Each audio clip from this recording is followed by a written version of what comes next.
Good afternoon, everyone. Thank you so much for being here today. This is a webinar that's being put on as a joint effort between the Ann Arbor Washtenaw 2030 District, Migrant Communities, and the Seas Resilient Washtenaw Capstone team. So thank you so much for being here. Our agenda today is that we are going to start by talking about what the Capstone team has been working on with the 2030 district and Washtenaw County for the past year and a half. And then we're going to have a little bit of a Q&A session, and then we will turn it over to Danielle, who's graciously here with us from Migrant Communities, to talk about their program. And then we will be turning it over to Jan and Lissa with the Ann Arbor Washtenaw 2030 district to talk both about the district and also Scio Township as a case study. After that, we'll wrap up, and if we have any time for additional questions, we will do that then. So I think I am going to get us started. If Haley is able to share the presentation. Perfect. So yes, thank you so much for joining us. As an administrative note, please put questions in the Q&A box so that we can answer them in chat as the presentation is going on. If there are questions that are longer or more complicated, we will flag them to answer them live at the end of the Resilient Washtenaw team's presentation. Next slide, please.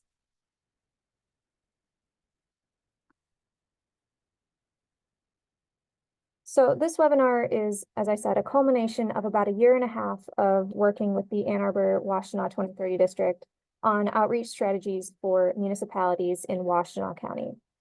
We've interviewed and surveyed administrators in many of the cities, villages, and townships within the county to understand what their needs were in terms of energy efficiency, as well as any barriers that they were facing and current views that they held on energy efficiency implementation.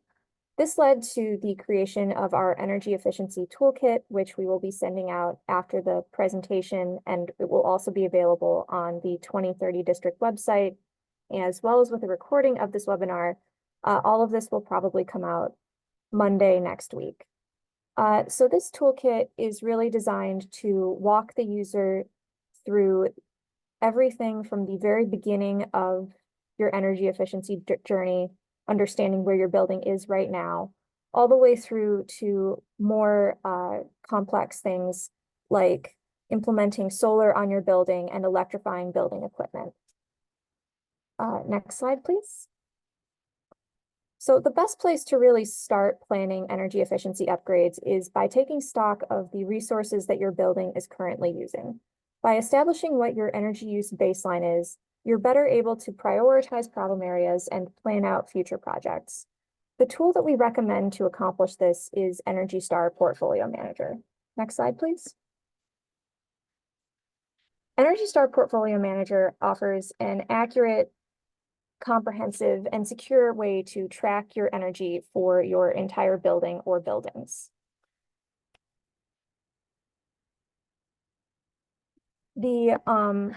It's a pretty robust program that they've created, and they have extensive user guides on how to both create accounts as well as individual building profiles.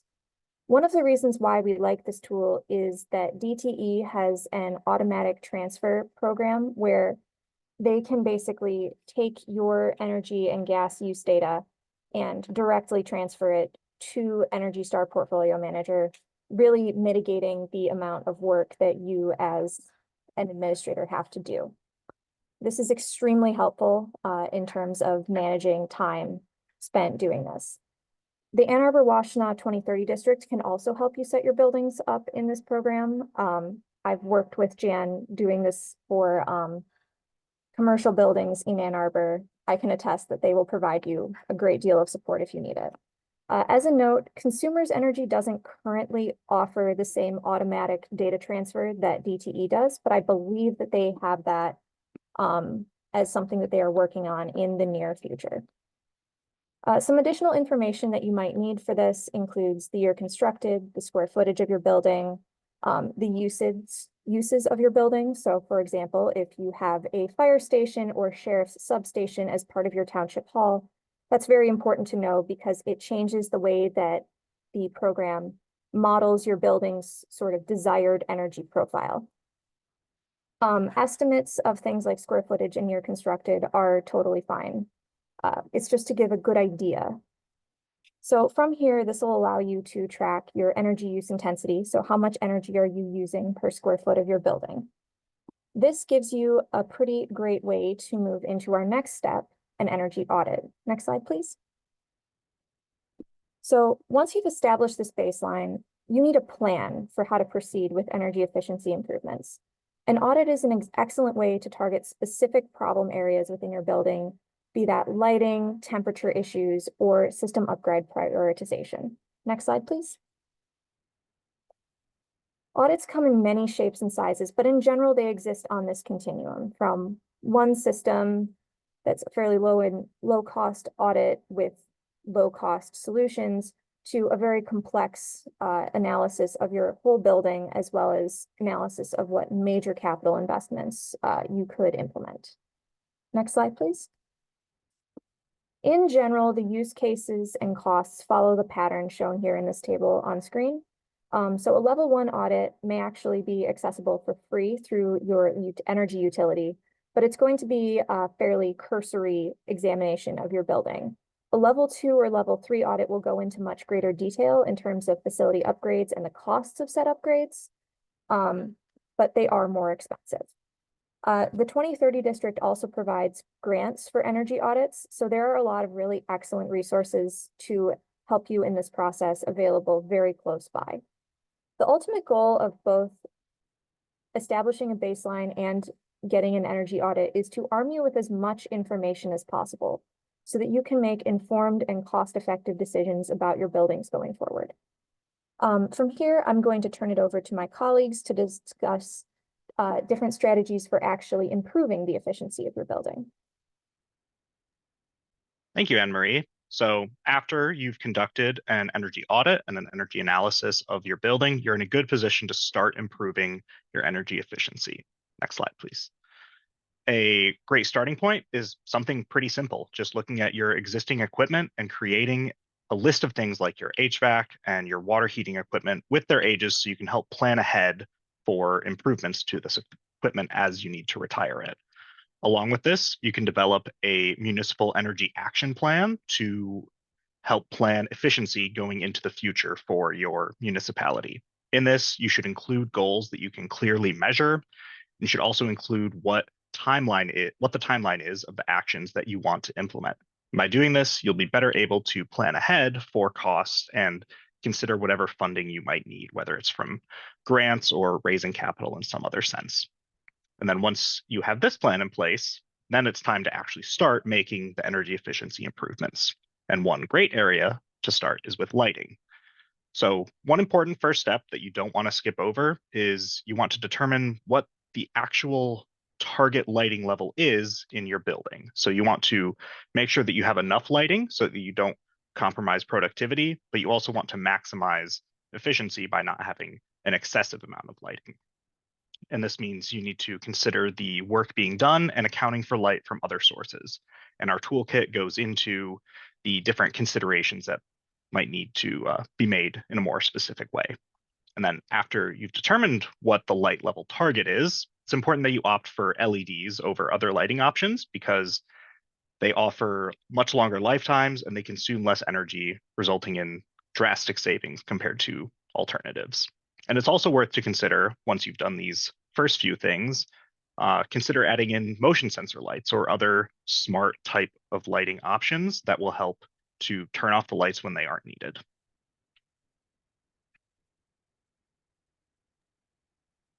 We also found that one of the most low-cost but effective actions for increasing the energy efficiency in your building is sealing leaks where inside air can escape and outside air can enter.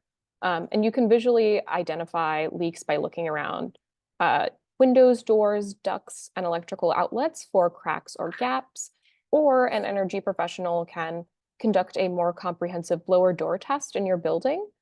Leaks can then be sealed using caulk or weather stripping, and this can make a huge difference. Strategic placement of high quality insulation materials in your building can save you an average of 16% on your annual heating and cooling bills in Southeast Michigan, which comes out to a lot. And because every building is different and will require new or more insulation of various types in different areas of your building, we recommend using the Department of Energy's Home Energy Saver tool, which is a great resource that can give you insulation guidance that is personalized to your specific building. Next, if you're looking to significantly improve the energy efficiency of your windows without completely replacing them, installing window films or thermal shades or blinds are low-cost options that help keep buildings warm in winter and cool in summer. Additionally, according to the Department of Energy, attaching storm windows to your pre-existing window frames can yield similar energy savings to installing new windows for a third of the cost, which is a lot. But if you are interested in installing new windows, go for double or triple pane ones with special low emissivity coatings to potentially save hundreds of dollars a year on energy bills. Finally, replacing old, uninsulated, or improperly air-sealed doors with fiberglass or vinyl models can also reduce heating and cooling costs significantly. New doors should be paired with insulating door frame materials like fiberglass or vinyl and installed properly and air sealed to maximize energy efficiency in your building.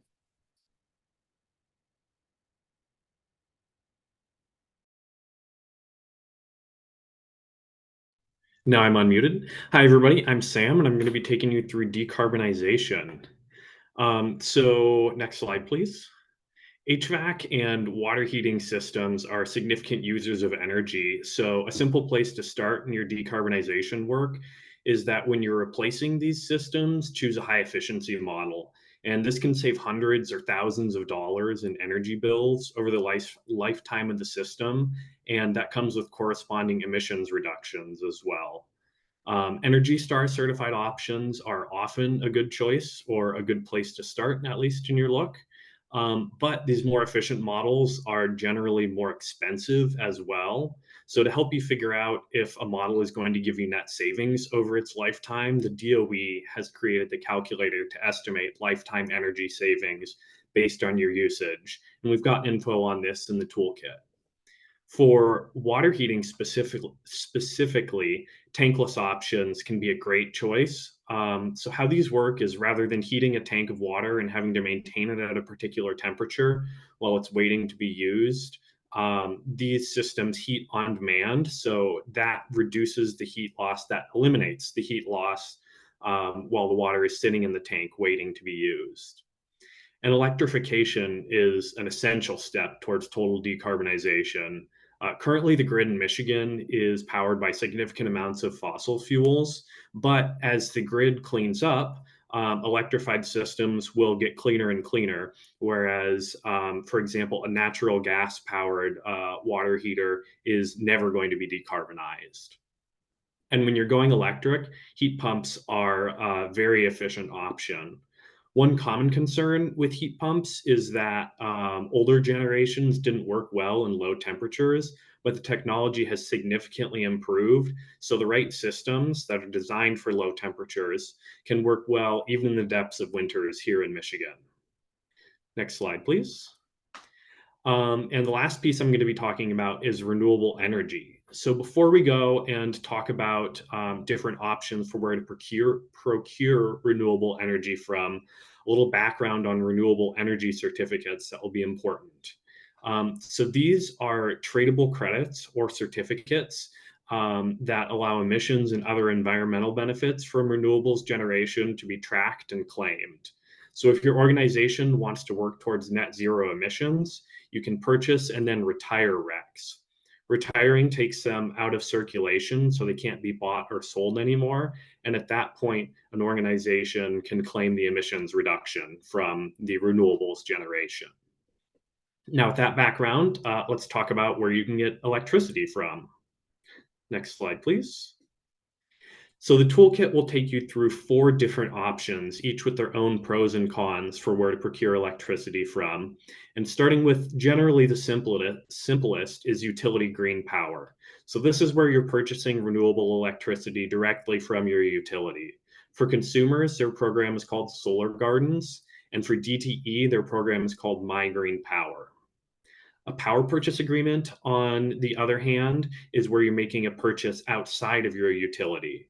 A physical power purchase agreement is where you're buying renewable electricity directly from someone else. And there may be RECs involved in that. That depends on the contract language. Whereas a virtual power purchase agreement, there's no electricity being bought. You're just purchasing RECs. Now, generally, the most complicated option is on-site generation, and that's where you have often solar panels mounted somewhere around your facility. This could be on your roof. There's ground mount options. You can mount them on top of carports. There's a number of different ways to set them up. And like I said, this is often the most complex option, but it comes with some significant upsides. The most obvious being that you don't have to purchase this electricity from anyone else. So there's significant cost savings there.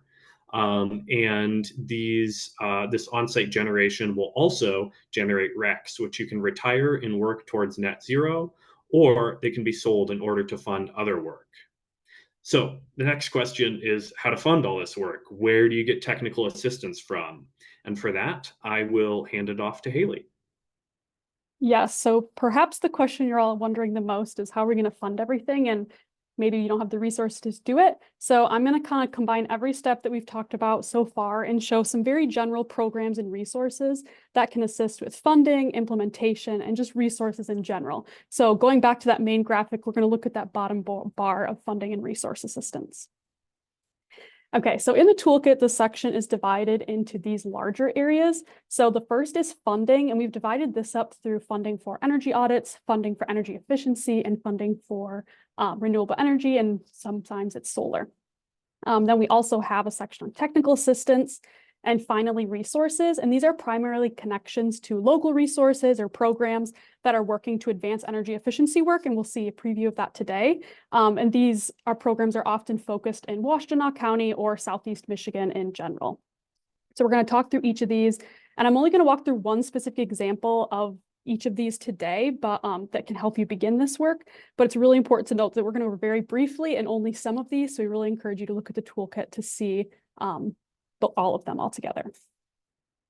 Okay, so the first one is funding for energy audits. So these often require information, kind of like Anne-Marie touched on, about building use, square footage, the number of electric, water, and gas meters that you have, as well as just who pays what utilities. And then some require more, some require less information. And these little logos here are programs that we go in depth in on the toolkit. And they allow you to receive, in most cases, a free energy audit to begin your energy efficiency journey. And but we'll just highlight one example here, and I'm just going to highlight also, like Anne-Marie did, the Ann Arbor Washtenaw 2030 district. They do have an energy management grant which provides up to $5,000 for you towards an energy audit. And next is funding sources for larger energy efficiency and solar work. So these are larger pool of funds. They often have more requirements involved in the application, and also post-application, there's requirements that will have to be made. But these funding sources shown here, they either connect you to really large databases of more funds and more examples to assist in grant writing or stuff like that, or they offer the specific funding themselves. So this section also covers solar tax credits and how they help be implemented to support this work. So the example I'll highlight here is the Community Energy Management Program from EGLE. So this offers financial assistance for energy-related projects. So it's a pretty broad category. And the maximum grant award is $100,000 per applicant. And the application process is pretty straightforward. And some of the obligations that you'll have to fulfill if you do receive it are things like monthly progress updates, potential energy and cost savings associated with that product or project, and then a one-year follow-up survey, just kind of an update on the continued impacts and implementation. Okay, and then we move into technical assistance. So these are more connections and resources that will help assist you in understanding and implementing more technical energy efficiency work. So here we outline a national resource, NREL, and a resource specific to the state of Michigan. And that one for Michigan is specifically designed for solar energy systems, as you can see there. And these help with various from like zoning and planning to expert advice. So I'll first just cover NREL. So they offer services like Ask an Expert is what they call it. And it allows you to basically get answers to jurisdiction-specific questions and that are related to renewable energy. They also have sustainable transportation projects on there, or just technical reviews of proposal requests and stuff like that. And then the planning and zoning for solar energy systems, that guide shown there, helps guide Michigan communities to meet the challenge of becoming solar ready by addressing solar energy systems in planning policies and zoning regulations in Michigan. And finally, we have resources. So we've looked at several resources that can assist through every stage of implementation. The 2030 district and the Michigan Green Communities are here today. So I'm going to focus more on the other two for right now, SEMCOG and Catalyst Communities. So SEMCOG offers lots of access to grant writing and grant locating assistance. They have a dedicated staff that can help assist with this work for communities that may not have the staff capacity to do that. And Catalyst Communities is a comprehensive program, and they do lots of different things. They have education, training, planning, and technical resources that can help local governments to advance your sustainability goals. And they also have a really big database of funding resources and really useful webinars that cover lots of the topics that we've talked about here today and many more as well. So I just kind of wanted to zoom back out to look at, where we've been and where we're going. So just to emphasize that this toolkit will help you to ultimately work to help make your municipal buildings across the county greener. And our toolkit, like I mentioned several times, it goes into a lot more depth about this stuff. And so with that, I just wanted to say thank you on behalf of, the Capstone team, all of us who've presented here. We've been working hard on this stuff, and we're excited that we'll have it all public soon. So yeah.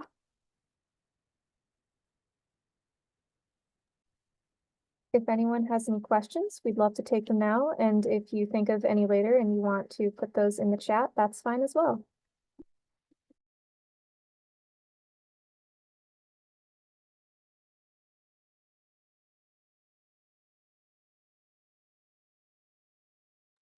And if we don't have any questions at the moment, which it doesn't look like we do, then I think that at this point, we'd like to turn it over to Danielle to talk to you a little bit more about My Green Communities. Thank you. All right, thank you so much. Just share my screen here. All right, thank you so much for having me today. Always love an opportunity to talk about Michigan Green Communities, which, if you haven't heard of Michigan Green Communities already, it is a sustainability benchmarking, networking, and technical assistance program for municipalities and counties in Michigan. The main part of the main program as part of Michigan Green Communities is our annual benchmarking challenge. And that is a set of 127 action items that really span pretty much anything that a local unit of government has control over in Michigan. And so there's some benefits to participating as well that I will talk about a little bit later. But across these, there's 127 action items and 24 metrics as part of the challenge. And it's really, the goal is to embed sustainability into your operations and create more resilient communities. We hope that it also acts really as like a roadmap of sustainability actions for local governments and fosters collaboration regionally. So I'll mention that as part of this challenge, we have now 4 levels of certification. We have bronze, silver, gold, and platinum. And each action item in there is worth 2 points if it's completed, 1 point if it's in progress. The goal is not to complete all 127 action items. The goal is to do what makes sense for your local unit of government. And so with those levels, like I said, there's 2 points for every completed action item and 1 point if it's in progress. Some of them are not going to apply to your community. But as you can see on the screen, the different levels of certification, bronze is 20 points, silver is 60 points, gold is 100. Platinum we just added this year. We don't expect any local government to get that one this year because it's 175 points plus making progress on at least 4 of the metrics. And to give you just kind of an idea of what those metrics include, it's things like greenhouse gas emissions, bike lanes, like miles of bike lanes, amount of acres preserved for agricultural or natural resources, things like that. a variety of other things in there too, like water use and whatnot, EVs in your fleet, or clean fuel vehicles in your fleets. All this is available on our website. You can dig into it a little bit more. I'll give a brief overview of some of those action items in just a minute that pertain to what we're talking about today. But then these are also just a handful of the communities that are participating in the challenge. And so in Washtenaw County, we have Washtenaw County is currently participating and they've reached silver. Ann Arbor, Pittsfield Charter Township, and Ypsilanti have all reached gold. And Scio Township is in progress right now on their Green Communities Challenge this year. So those 127 action items I mentioned are divided into 9 categories. And Catalyst Communities was just mentioned a minute ago. Those 9 categories of action items correspond directly with the library of resources that the Catalyst Communities site has. So, for example, these 9 categories on here, I'll read them really quickly, the abbreviated titles. So we have planning for inclusive and lasting impacts. We have climate resilience and adaptation, energy efficiency and renewables, materials management, land use and economic development, health, water, mobility, and community engagement. So in that Catalyst Communities Resource Library, there is probably a case study, example, best practice guide, webinar, some kind of resource for nearly every single action item on that list. So we coordinate really closely with Eagle and the Catalyst Communities program to make sure that we keep that resource hub kind of updated and whatnot. So if you decide to use this wonderful toolkit that was just presented on as well, a lot of the things in there correspond directly with the action items in our energy efficiency and renewable energy category. I did not list out the like exact wording for all of our action items here, but this is just kind of an abbreviated version, right? So the things that we saw in here: conducting energy audits, tracking energy use using the Energy Star Portfolio Manager. We also allow you to use a similar tool if you're using something else. We don't want to make people duplicate effort. Developing and implementing a plan for energy efficiency retrofits for municipal or county buildings and publicly owned housing. Some of these I'm combining action items into like one sentence here. So there's points available for all of these types of things, including, you know, creating an inventory, creating a plan, and actually implementing that plan to replace streetlights, creating internal revolving loan funds for renewables and energy projects, as well as including or updating your capital improvement plan to include renewable energy projects on municipal or county sites. So if your community decides to participate this year, our reporting period is opened through May 1. So it opened on January 1. We've got a couple weeks left here.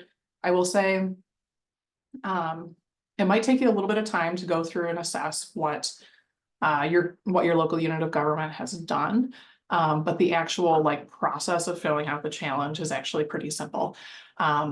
It's really just a matter of like letting us know what you've done, what you're working on, what you haven't done, what doesn't apply to you. But just to kind of reiterate a couple things about the action items themselves. The action items and the metrics are all things that are within local government control in Michigan. We didn't want to encourage, you know, try to tell local governments to do things that are just simply not within their control. You know, there's a lot that we can do through zoning and code, but we also can't adopt like new building code standards that are higher than what the state has. And so additionally, again, the goal is not to do all of the action items and metrics. The goal is to do what makes sense for your community and really use this Michigan Green Communities Challenge as a framework for prioritizing your efforts. So this is a list really of best practices that span across those kind of broad categories that I mentioned earlier. And then it's up to the community to really kind of apply their values and their priorities and opportunities to those action items, right? It can serve as a roadmap to let you know, all right, what is the next thing that we could do? Whether it's to, you know, reduce greenhouse gas emissions or maybe improve air quality or improve public health in the community, you know, further engage residents. What are some of those things that we can do? Because sustainability is so broad. And so Michigan Green Communities, these action items really just kind of lay out that framework for you. And then again, kind of I apply your community's values, goals, priorities from there to hopefully plan out your future efforts. So again, reporting period, it opened on January 1. It's open through May 1. Couple weeks left in that, not a ton of time, but definitely enough time to get started. It's pretty simple. You create an account or log into your account if it's already existing. I'll have some more details on that at the end as well. And then just open the online challenge form once you're logged in, and you just let us know, excuse me, if you're in progress on an action item, you've completed it, not started, or if it's just not applicable to your local government. Some things are not going to apply. For example, like septic systems is a common one. So there's a couple action items in there around septic systems and sewer systems.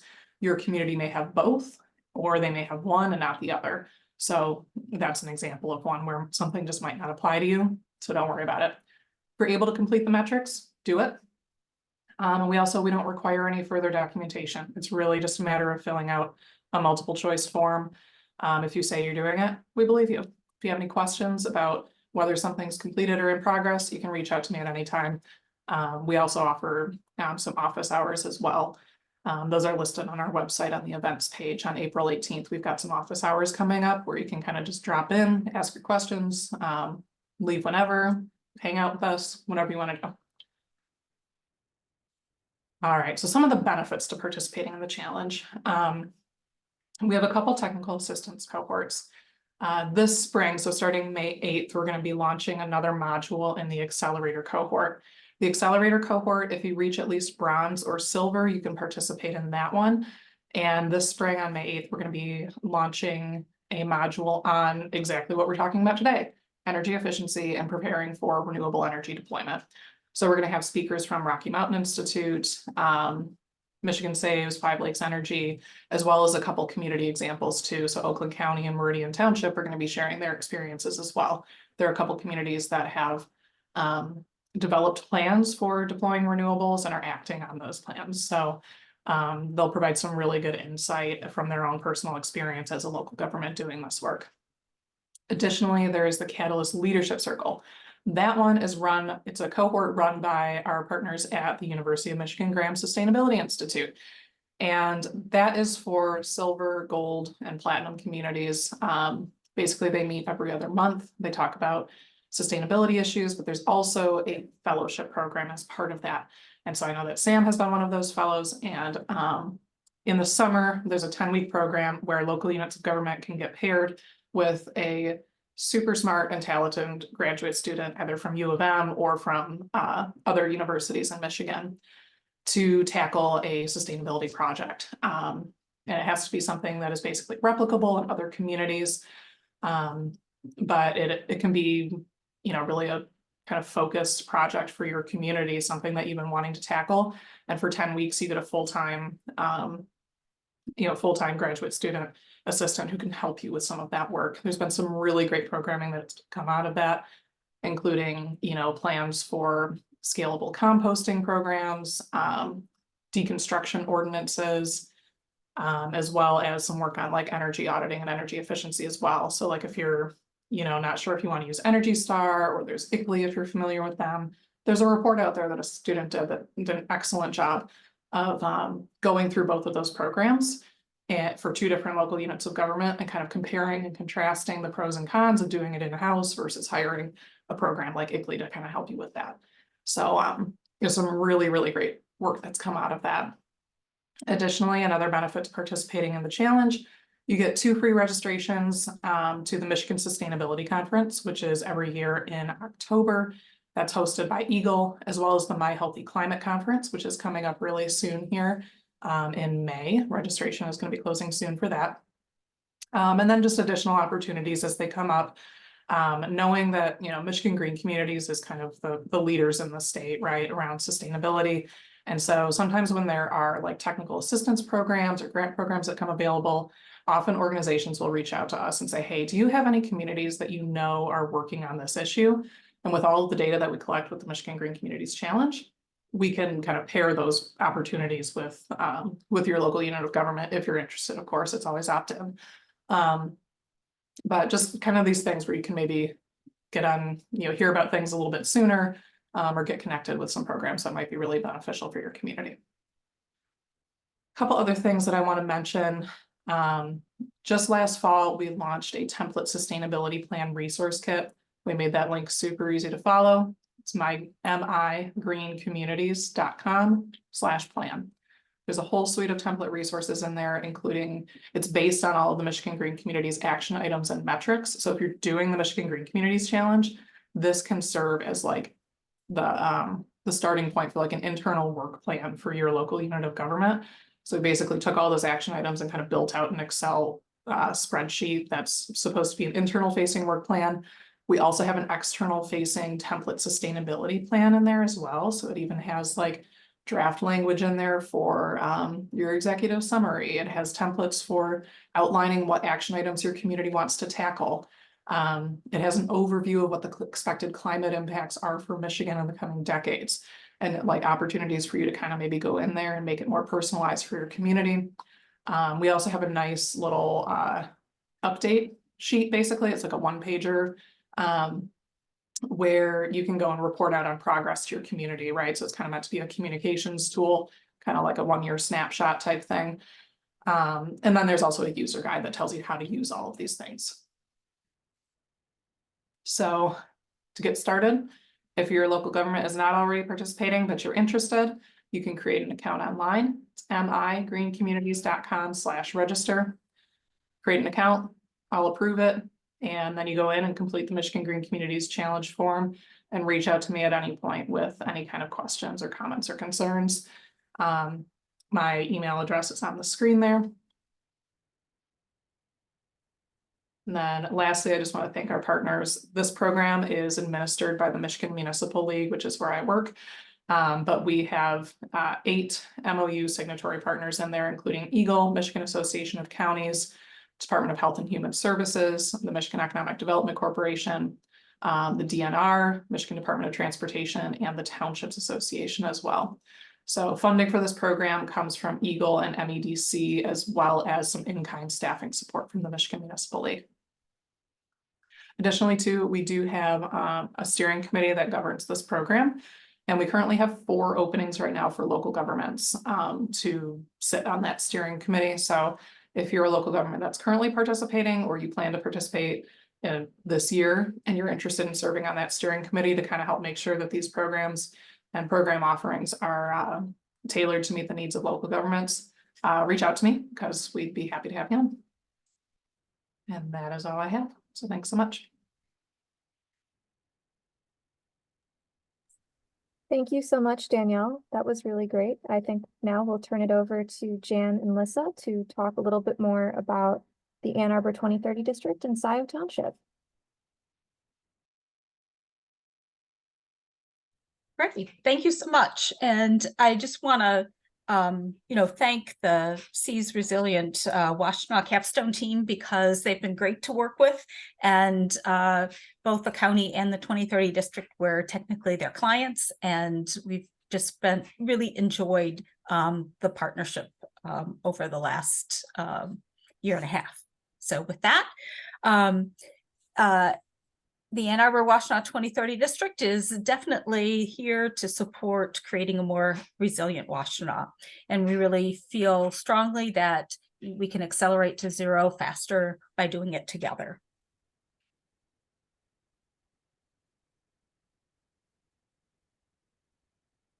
Can everybody see the screen? Yes, thank you. Good, thank you. So I want to add my thanks to everyone for being here. I know time is precious. I'm excited about this webinar because I am the program manager for the district for the Municipal Best Practices Group. So you are my people, and I'm excited to get going. I've been kind of chomping at the bit for quite some time with the learning curve. So the 2030 district, the local 2030 district, is part of a much larger group, network with 24 districts across the US and Canada. It is growing. Michigan is really well represented. We currently have Grand Rapids, Detroit, and us, of course, and then Lansing will be coming online soon. And we are well, let me just move on to the next slide. So we are collaborators. We work with many partners who have similar decarbonization goals. We are working in a variety of building sectors, pretty much everything other than single-family residential. And our programs serve the entire county. Two of the main groups that we participate with, besides Michigan Green Communities, is the Ann Arbor Office of Sustainability and Innovation, so implementing their 8-to-0 plan, and Resilient Washtenaw to implement their plans. As you saw in the toolkit, before you get into the weeds, the decarbonization roadmap is pretty straightforward with these steps, and we can provide resources for every step. So the first one is to benchmark and track the energy use, as we talked about. We can assist you with conducting the energy audit, and then once that audit shows you what things can be improved, we can help you with that step. And then finally, the goal is to transition to renewable energy. As you heard earlier, one of the big programs that we use, or the bigger tools that we use, is the Energy Star Portfolio Manager. We can help you set up your buildings, enter them, and learn how to work this program. It's a pretty powerful tool. You can actually compare your building to similar buildings in a very large database. So see if you're doing well or where you could improve. And it also provides the fundamental information for the energy audit, the next step. So the data of how much energy you're using is that information. We have money. We can provide money and through the form of our district energy management grants are basically for planning early stages. So auditing, planning, commissioning your buildings, that kind of thing. And as you can see, the funding is growing, has been growing. This year we have $85,000 for that. So I think it was mentioned earlier, we can help you pay for an energy audit, for example. And then once you have done that planning, we also have funding to implement those steps that you want to take. So beyond our local energy management grant, there are, as was also mentioned, the state community energy management grants, which have just been, the funding for that's just been updated. So there's really plenty of money available. Jan's line was, what could your community do with $100,000? Because you could get that much. Everyone's heard about the IRA rebates, the state rebates. We can assist with finding those. And then the Michigan Saves is a green bank that provides really good loans for these kinds of efforts. Oops. We also provide solar technical assistance. So we could assist with a feasibility study. We have an RFP template so that you could get multiple proposals from solar installers. We will help you review those proposals. If you're not familiar with what you're looking at, we can make sure you're comparing them. We can't actually recommend an installer, but you will have enough information to be able to choose one. And then after the installation, we can help you review your bills and make sure they're being handled correctly.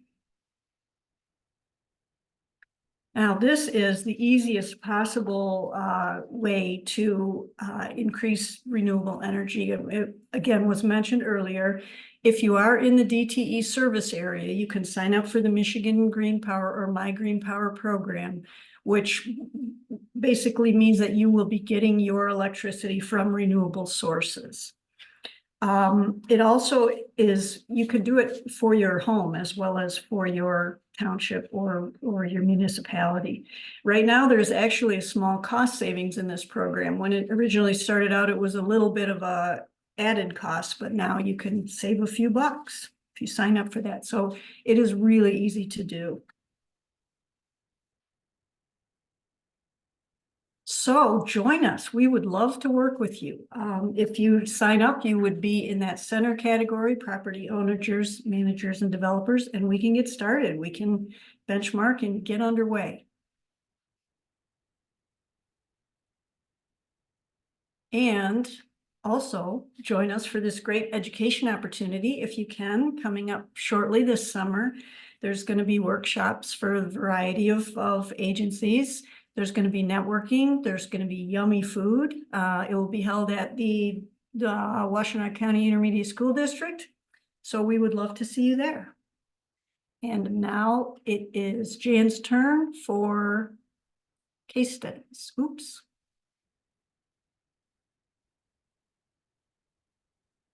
Great, thank you, Lissa.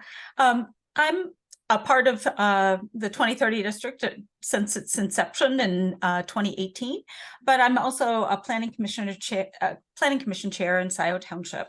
And I thought it's always good to see, how these resources can really be combined and stacked, so to kind of help support a journey of decarbonization.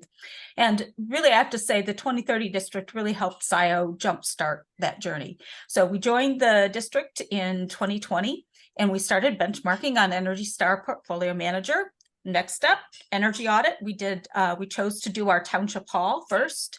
And from that energy audit, then we also started a volunteer sustainability task force that is under the jurisdiction of the Planning Commission. And in 2021, we also enrolled in My Green Power at 85%, which is the maximum enrollment. At that time, that was just when it started being less than regular power. In 2022, we applied for and received our first community energy management grant from Eagle. And it was at the end of the funding period. And so they had some extra money. So we actually got about $34,000. And we did two things. One, our energy audit told us we had an awful lot of light fixtures that could benefit from being replaced. But also there was something really off with our HVAC system.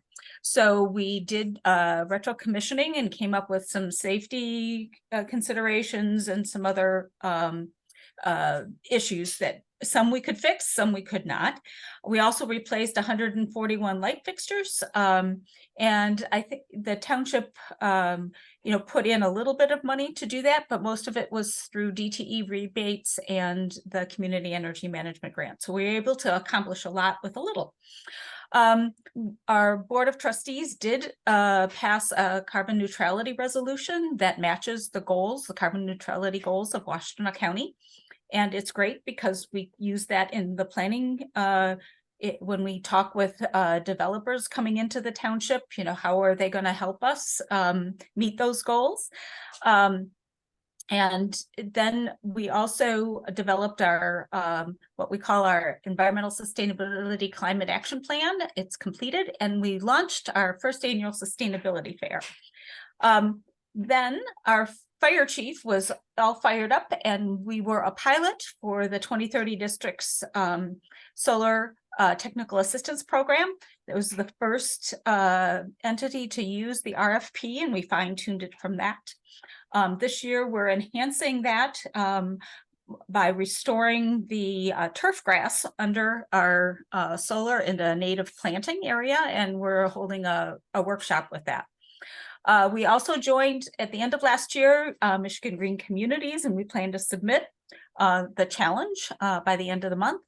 And we just completed our second community energy management grant proposal. We did put in for the full 100,000, and we're doing an HVAC rooftop options study. So the idea is to go through all of the different options that we could consider, look at costs, look at greenhouse gas emission reductions, and be able to share that data with others, because typically a rooftop replacement is a pretty typical replacement that we have to do. So we hope that the funds that we use to put together those options then can be actually used by other folks to look at replacing their rooftop units. So, and then also finally doing the rooftop replacement itself by the end of August of next year. That's the other thing I wanted to talk about was we're really happy with the solar. It's a combination fire station and sheriff's office. We are it went into use in fully in June of last year, and so far we've saved a lot of CO2 emissions, and I love the equivalent of trees planted, almost 440 trees. Probably by yesterday it was up to another 400 and over 450 trees. So we're really happy with that, and I'm thankful that the township was able to kind of pilot that RFP, because that comes in handy for people that need to get comparable bids for solar. So what have we accomplished? In looking at our benchmarking report, we started with our baseline data in 2019, and this is on the Township Hall. And this is primarily to the reduction of 11.8% in our electricity use. We have been hiring staff, so we have more people actually in Township Hall, and but we've managed that reduction, and that reduction in electricity use is primarily due to the lighting retrofit. The other thing that we've done, we've reduced our greenhouse gas emissions by 65%. And that is a little bit due to the reduction in electric use, but it's also the enrollment in My Green Power. So with that, I just want to say that the 2030 district is here to start with you on the journey if you're at the very beginning, and we can also provide resources for wherever you are in that decarbonization journey.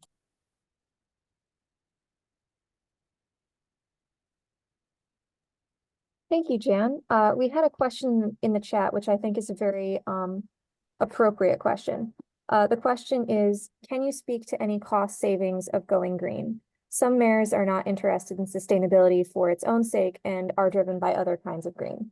This is definitely something that we heard in our stakeholder engagement, and it's something that we acknowledge is absolutely part of the decisions that municipalities make when they're deciding which procedures to implement. Some of these things are expensive, and we do understand that. And some of the grants that Jan has talked about and that we have talked about can significantly reduce or eliminate that cost to municipalities. But we understand that actual energy savings and like how much you're saving on your utility bills is an important consideration. Things that are more focused on making your existing equipment more efficient tend to have better returns on investment in the short term. So the payback period from what you invest to when you make that money back tends to be much shorter. Lighting, I think, is usually used as one of the main examples of you can save a lot by making sure that all of your lights have been switched over from incandescent or older fluorescent tubes to LED lights. But it definitely does vary on each project that you're doing, and it's going to vary based on your municipality. And I think that's why resources that are available to you to sort of assess what those cost savings are going to be are important for making responsible decisions with taxpayer dollars. And one concrete example that Jan mentioned is that if you're a DTE customer, their My Green Power program offers a little bit of savings. I think it's like 0.34 cents per kilowatt hour. So it offers that savings over their non-renewable options.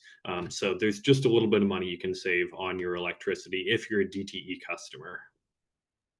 And I just want to add, the energy audits do give you a payback especially if you do at least an ASHRAE level 2, which the 2038 district does. It does provide you with a payback. We also, with the solar, will also crunch the numbers on your payback for your renewable energy.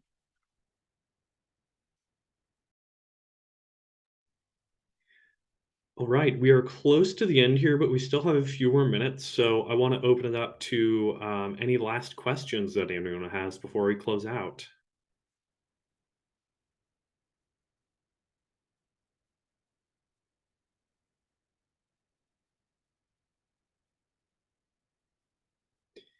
Okay. Well, thank you everyone for coming. We're going to be sending out a recording of this webinar with a PDF of all of the presentations, as well as the toolkit we've been discussing that the Capstone team has been working on. And all this information will also be posted on the 2030 district website. And we're aiming to have that all of that ready to go by the end of Monday. So I want to say thank you once again for coming to this webinar, and feel free to reach out to us. You'll have our contact information with that email that I just mentioned. So any more questions, and please let us know. Thank you all.